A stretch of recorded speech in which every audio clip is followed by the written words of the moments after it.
ఖతార్తో మన దేశానికి ఉన్న సంబంధాలు శతాబ్దాల చరిత్ర కలిగి ఉన్నాయని, భారతదేశానికి పశ్చిమాసియాకు ఉన్న వాణిజ్య సాంస్కృతిక సంబంధాలలో ఖతార్ అంతర్భాగమని రాష్ట్రపతి ద్రౌపది ముర్ము అన్నారు. నిన్న రాష్ట్రపతి భవన్లో Qatar Aamir Sheikh Tamim bin Hamad Al థానీకి స్వాగతం పలికిన సందర్భంగా రాష్ట్రపతి మాట్లాడుతూ, రెండు దేశాల మధ్య లోతైన బహుముఖ సహకారం కాలపరీక్షను తట్టుకుని నిలబడిందని వ్యాఖ్యానించారు. తమ ద్వైపాక్షిక సంబంధాలను వ్యూహాత్మక భాగస్వామ్యంగా పెంచుకోవడానికి భారత్ ఖతార్ల మధ్య ఒప్పందాలు కుదిరాయి.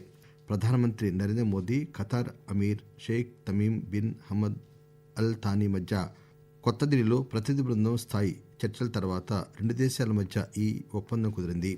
ఈ సందర్భంగా నిన్న సాయంత్రం విదేశాంగ మంత్రిత్వ శాఖ కార్యదర్శి అరుణ్ కుమార్ చటర్జీ విలేకరులతో మాట్లాడుతూ, both sides have agreed to elevate the relationship to a strategic partnership, and India and Qatar have signed an agreement in this regard. Trade, investment and energy were among the major topics of discussion between the two leaders. The trade today between India and Qatar is about $14 billion annually. Both sides have agreed to set a target to double this in the next 5 years. Qatar is also an important partner for investments in India.